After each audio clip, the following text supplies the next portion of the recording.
going to say my part again. Okay. Hello and welcome to the Fields to Futures Exploring Agritourism Opportunities. My name is Abby Bryant, and I'm a senior at the Blue Ridge, Virginia Governor's School at Louisa County High School. This is my senior class project for a topic I have a tremendous interest in supporting for our community. I want to thank Charles Rawson, Sarah Sharp, and Christy Hopkins from the Virginia Cooperative Extension and Tracy Hale Clark with the Louisa County Chamber of Commerce and the Louisa Ford Foundation for their support. Their support has been invaluable in making this event possible and in helping us highlight the importance of agritourism to our community and local economy. We have put together a 5-part series focused on agritourism, with topics including agritourism in Virginia, connecting with the planning, zoning, and economic development, insurance, liability, and safety, Visit Louisa and the Fermentation Farm Trail, and Braggs and Blunders Agritourism Entrepreneurs. Thank you all for being here, and thank you for supporting the future of our community through agritourism. I'm excited for the conversations ahead and hope you find these sessions both inspiring and informative. Enjoy the workshop. Thanks, Abby. Great job. It's been a great pleasure working with you, and we're excited that you brought this idea to the community. It's been a really important topic, and we're excited to share the information and have it live on to help a lot of businesses. So this is the 5th session in this series, and we're going to have a conversation with Southern Revere Cellars co-owner Sheridan Grime. She's going to be sharing all kinds of brags and blunders and her experience of launching Southern Revere Cellars and Southern Revere Vineyard and Farm. I do have everyone on mute. There will be a question and answer time and engaging time to ask your questions with Sheridan about the process, but we're going to start with a little bit of immediate conversation with her to kind of guide and set up the topic. So I want to take just a minute and introduce Sheridan to you. She is a co-owner of a family-owned and operated farm brewery and winery, and it's now a campground right here in Louisa County. They started the farm process back in 2019 and then actually opened the tasting room in 2021. She serves as the business manager for the tasting room operations and the farm operations. She also handles all their social media, public relations, compliance, accounting, special events, wine development, and more. You want to say multiple hats. She also small serves, business. right? She does serve at the county level as chairman of the Louisa Tourism Advisory Committee, and she was the 2023 Louisa County Chamber Business Person of the Year. She also works a full-time remote job as a participations accounting manager for Paramount Media Networks. She lives on the farm with her husband, Jason, who's the brewer, and their 4-year-old daughter, Vera, dog Jolene, a goose, and 3 Nigerian dwarf goats. Not to mention, she's got a fabulous voice. Her and her husband, you got to listen to them sing. So, Sheridan, always good to have you. So excited to talk to you this morning. Thanks for being with us. Let's just jump right in. And, I remember meeting you and your family when you were at the very, very early stages up the quad tank that we were having in Orange County. So why don't we start there with a little bit of, some of the stuff that we've learned today is really that long process to getting started. Maybe if you can share some of that information for folks that are considering agribusiness and what's involved and kind of a little bit about your journey and maybe what you might do differently or that sort of stuff.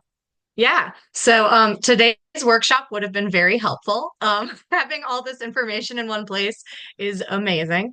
Back then, we kind of had to just hunt it all down, research, right?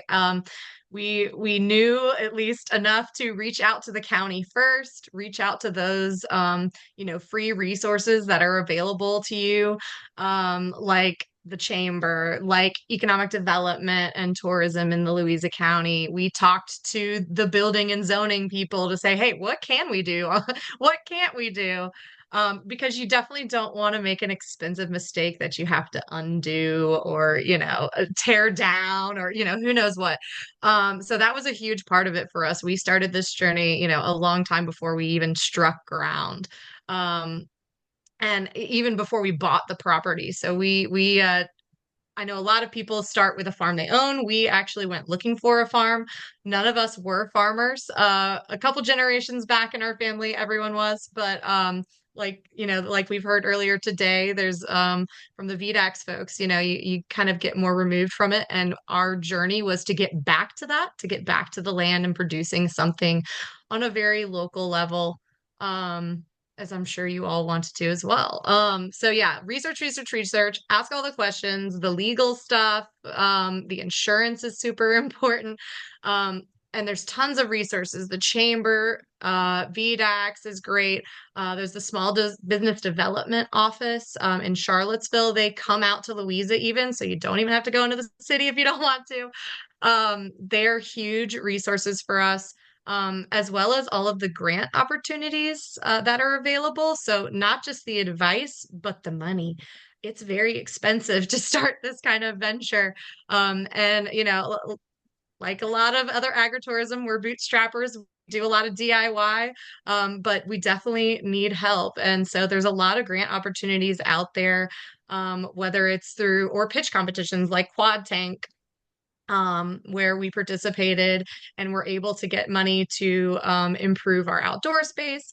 And then through Virginia Tourism Corporation, we're able to get grants to help with our marketing. And that has actually helped us to reach out to fellow businesses as well. That is also a huge thing I'm a proponent of is, work with the people around you, use each other's strengths and you can, both be better for it. We're very lucky to be surrounded by so many other wonderful businesses and farms that we're able to work with. Right down the road from us is Forest Green Farms. They're fantastic. They've come out here and done workshops. We sell some of their products. We've made a beer with some of their, herbs. Um, we've gone to their festival and served wine and beer. So, it can really be a joint venture in the county, and we hope to continue to be a part of that. That's great. Yeah, I am curious, since I met you when you guys were right there at the beginning, and I've kind of watched your progress, your growth. So tell me about once you did, because you started straight from scratch, buying the property, getting it Their made and lands. built and all those things. But from the time that you had this vision of getting started, has your vision changed or developed or grown? And what has been some of those things that have caused that? Or have you always had this vision of, yeah, we want to grow to be this and a campground and the this and the that? Like, what does that look like for you? How have you guys managed that Yeah. process of growth? So we definitely had to pivot. And we continue to pivot every day. You've got to be flexible. Some things you might want to do and you learn you can't do them, or, it just won't happen on your land, that kind of thing. We wanted to grow a certain variety of grapes. We couldn't, it wouldn't grow. We tried. We had to go to some other avenues. We actually started our business plan way back in 2016, 17. We worked on it for several years. We had gotten all the way to the finalization process for our building plans, and COVID hit. So we had paid all the money for the plans. We were about to get our permit, and then we said, oh no, what are we going to do? All these businesses are closing. What's going to happen? So we scrapped our original plan. That was a very large, building.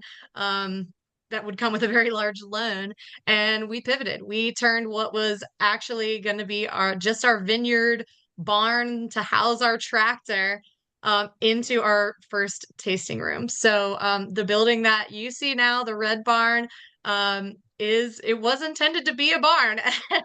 But we've now turned it into everything. So we make the beer in the back, the tasting room is in the front. We use it for events as well. We really just had to, scale down and pivot to doing, a smaller operation. I'm glad we did it. And now we're able to add on. So there's always some sort of little, construction project or something, improvement happening here at the farm. Um, we, planted our first grapes back in 2019. We ended up losing a whole bunch of them due to several frosts. So we had to dig those up and start again. Um, this year we're really excited. We're actually like tripling the size of our vineyard. So that's really exciting. But we learned a lot in the past couple years on, how to efficiently do that. We started out thinking we would just be winery brewery, um, vineyard, and we thought, oh, that's a lot already, right? Picking one or the other is already a lot. Trying to do both was crazy. But being a farm and being kind of in a rural area, we learned that we needed to do some extra things to try and draw people, right? To keep people here longer, to draw them to overnight stays or to just draw them out of the city for the day. And so we started adding on other things at that time. So we have tried, you name it, we've probably tried it. And if it works, we keep doing it. If it doesn't, we move on and try something else. So I definitely recommend you stay flexible in your vision. Definitely, have that vision, have that passion, that brand identity, and kind of stay central to that. Don't do something completely off the wall. But you can definitely be flexible with what you think you're going to do. So, now we do vendor events. We're gonna do a pumpkin patch this year. We're gonna we've done we do karaoke night, as Tracy can attest to. Yes, yes. I was going to actually ask you, yeah, because you guys do a variety of stuff, and you see a lot of breweries and wineries doing a lot of those, music and food trucks and food and things like that. But I've definitely watched in your 3 years. You come up with some kind of unusual things that happen and different and unique, which is great. I'm curious about what's the driving force that drive? Is it all from the mind of Sheridan, or are there resources out there? Virginia Tourism, other groups, are there other associations? Like where do you kind of, I like to use the term R&D, rip off and duplicate, right? Like, where are you finding some ideas like, oh, let's try this, let's try that. And also with that, what is the driving force? I mean, how much of your existing clientele are you tapping into with their ideas and finding out from them? So what's some of that, like market research, if you will, to continuing to grow and add to your business? So everything is inspiration. When you run a small business, you're constantly thinking about it, and everywhere you go, thinking about how you can incorporate something that someone's doing well into your business. So we're always kind of looking at those things. A big thing I would suggest doing is go on the internet, find the farm or the agritourism business that you want to be like, and follow them. They don't have to be in the area. In fact, it's better if they're not, because then you're definitely not ripping them off, right?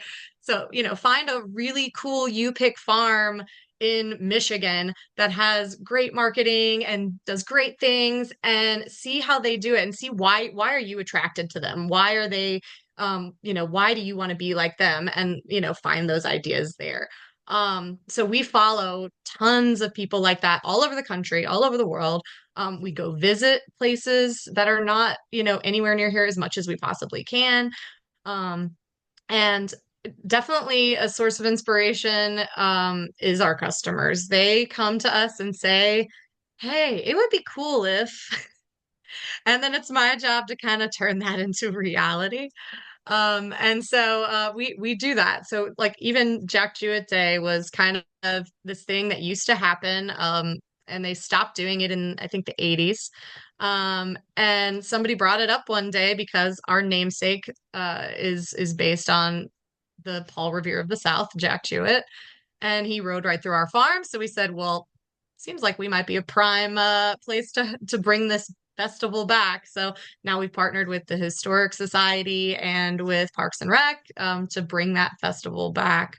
So you can look to the past, you can look to the present, um, and really listen to people around you who are giving you advice. Now, there's definitely always the unwanted kind, and you just kind of say, "Oh, cool, yeah, we'll look into that." But but we really get some cool ideas. We're doing a yappy hour coming up soon because a customer of ours is a Dalmatian breeder and has a bunch of puppies that she needs to socialize before she takes them to homes. So we're gonna just have a bunch of puppies hanging out at the brewery and winery that you can come cuddle with and while you drink for free. Because it's benefiting her and her, dogs, and it's also awesome because who doesn't want to drink with puppies? So Right. things like that just, kind of happen organically, and we try it. Like I said, we try it and see if it's interesting and attracts people. And one of my other mottos is, would you want to do it? So like I kind of try and make our place somewhere I would want to go, right? If I want to, oh man, I really wish, I could be in a book club. So we started a book club. Things like that, Yeah. you're attracted to, you can kind of, incorporate what you care about.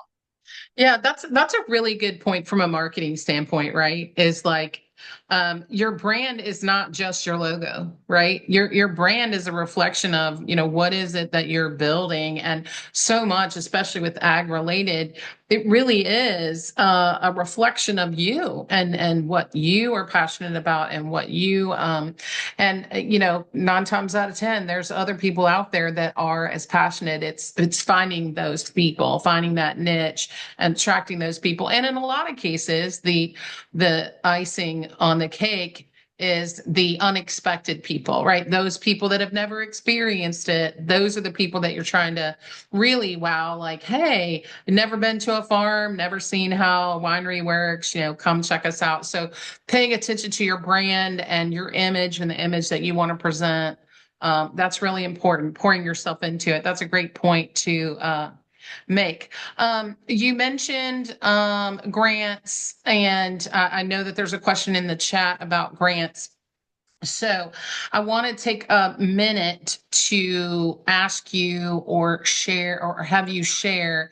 I know you did Virginia tourism grants, but what other types of grant funding or support or resources did you take advantage of? If you're still taking advantage of them, like what are some of those examples that made it? So yeah, definitely Virginia Tourism Corporation is a great one to look. They have a website with grants. You can Google it and it'll take you to the page. VDAX actually is a super resource for grants associated specifically with agriculture. Um, there's even a grant through the USDA as well. They have some grants where it's a producer grant. So it's taking a product you grow and converting it into something else that you then also sell. They also have I think it's a like a low or no interest loans through the USDA for agritourism businesses as well. Um, the Small Business Development Center is also a good resource for grants and things of that nature. They send out a newsletter. That's how I found out about Quad Tank originally, was through that. The Louisa Chamber, or your local chamber, if you're not in Louisa, is a great resource. I know, Tracy, anytime she learns about some sort of grant opportunity or, funding opportunity, she's sharing it with her fellow businesses. Yeah, and sometimes it's a matter. I wasn't sure if there was some particular. I know you utilize the Virginia Tourism Grants, which, by the way, there's an opportunity right now that's open for that. It has to be a collaboration, so I'm working on a grant for that if anybody wants to be involved. But the question specifically was about buying land for a farm. So whoever answered or asked that question, Virginia Cooperative Extension or even the Virginia Department of Ag could help guide you in that direction, finding some resources. I don't know the ins and outs about grant money for buying farms or not, but they can certainly help you along that process. So, Sheridan, you're up and running. You celebrated 3 years as a business. Are there any kind of lessons learned? Like, oh, if we could go back, we would do this differently. Or, oh, this happened. We didn't expect it. We didn't plan for it. Obviously, COVID, you've already mentioned that one. Oh yeah. But are there any other kind of things that you want to, impart your wisdom to some people that might be considering starting an agritourism business or, have one, Sure. some things to, look for? Sure. Yeah, I mean, we're learning lessons every day, and I try and use them as a learning opportunity and go from there. But yeah, we've had, a lot of things. Well, we tried to plant a pumpkin patch before, and the deer ate everything. It bloomed, and then the deer ate everything. I had done all this marketing, and then I had to claw it all back. Yeah. So that was a fun one. We learned we needed to build a fence, but there's things that just come up, and you just kind of work through it. But what else? We are very good about trying to figure out if, because we do so many things that are strange, we try and ask, can we do this, right? But we learned a lesson that we didn't even know there was a permit for, where, we had, somebody had given us a bounce house for a special event, and they said, you guys keep it and, keep using it. And then we get a letter in the mail saying, oh, you need a permit for that and a fire code inspection and all this crazy stuff. And we were like, oh, we had no idea, right? And so, learned that. And it turned out it was going to be not worth it, right? It was going to be more expensive to do that and to do the maintenance and upkeep than it was worth for us as an attraction. So, we said, okay, we'll just go through another company, when we want to do that again. So, there's always ways to do it and ways to change what you're doing if you still really want to do it. But yeah, we try and recover. A big one is, yeah, definitely the insurance. So we've had, we have a lot of vendors. We have a lot of outside people come. You really need to vet the people you're inviting because, you will get reviews on your business that have nothing to do with your business. If you have, if somebody has a bad experience and it was on your farm, even if it wasn't your, doing, it will reflect on you. So, you definitely need to be prepared for that. And, be able to react accordingly. And, there's people we don't work with anymore because of that. And, it's unfortunate, but you've got to, protect everybody, right? Your customers, your business. And so that's a really good point about third party and bringing on even like food trucks and Right. I mean, I know you guys have your food solution, but right. But yeah, if we bring food trucks, somebody, make sure they have their health permit, things like that. Yeah. So from the standpoint of being in Louisa, working with local tourism, local programs, community development office, things like that. Any tips in terms of, regular contacts, people to keep in your top 5 phone calls, best way of communicating, how much lead time, any kind of tips on that of just, who to hold close to your business to ensure that you don't get yourself in any snags or anything? Yeah. So one of my number one rules is if you don't know how to do it, find someone who does. Don't try and figure it out and mess it up. So we, wine and beer, alcohol, it's very heavily regulated. The laws are crazy, right? So, we know a lot now, but we didn't. And so we found a consultant who specializes in that to help us through that. And it's definitely worth it. For sure. Good legal advice in the beginning is definitely worth it. A great insurance person, as I said, definitely worth it. When you have a business, insurance isn't something you just, like your personal. You don't just buy it every year and not think about it until you need it. Like we're constantly asking them questions about crazy things. And so, that's an important one. And then get involved in your community is huge for me. I think, a lot of people are it's my farm and I'm here and, hopefully people will come. It's not how it works. You have to get out there and get involved in the community to get people to come to you and get involved with all of the opportunities that are out there, through the tourism department, through the chamber. The opportunities are there and a lot of them are free. But you have to take advantage of them. And so, that is, I think, a really important thing is you can't just be your business. You have to rely on and lean on other people that are experts in what they do.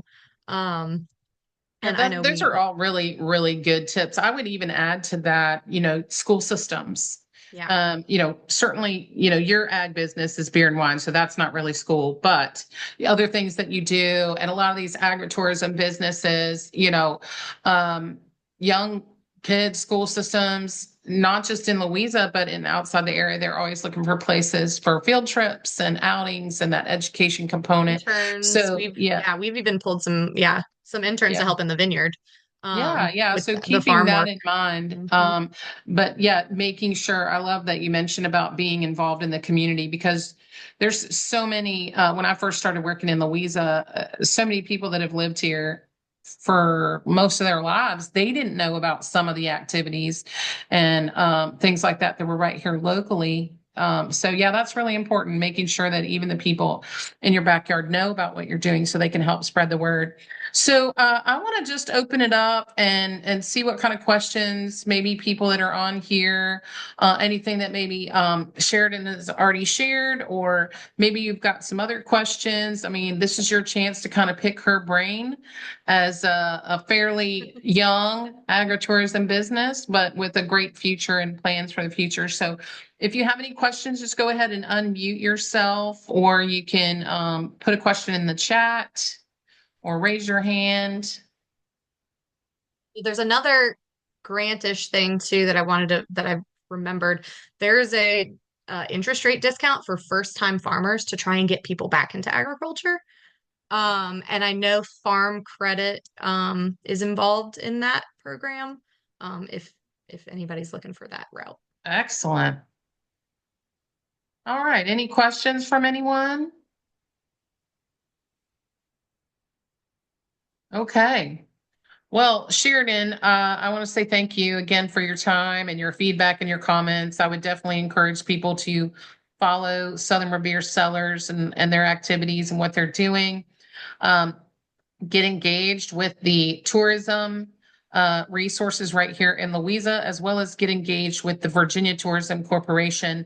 That website, I did put it in the chat, is vatc.org. If you go to that website, that is the site that is a resource for you as a business. There's grants, there is reimbursement programs, like if you're spending money on social media, advertising and so forth. There's a ton of resources, especially in agritourism, weddings, all kinds of, it's a plethora of information that you can get from vatc.org. So I encourage you to check that. And then I would also encourage you to check out visitlouisa.com. So that is the tourism site for Louisa, but it is also a resource website for you as a tourism related business. They have a section that says for business. There's a program guide there. There's some videos about how to create your Facebook events, your Google listings, how to be included in the app, and all the other resources. Of course, the chamber, you can come to louisachamber.org, check out all the activities, connectivity. One of the primary things that we do is build those collaborations and try to elevate and develop partnerships across multiple businesses to elevate, because agritourism, any kind of tourism, will elevate all ships rise with the tide, right? That's our job. We want to keep a healthy business community. So I want to say thank you again to Abby for coordinating this workshop and this series. It's been a great morning. Thank you to all of you for attending. These series will be available on our website and circulated via email after today. Thank you again, everyone. Have a great day.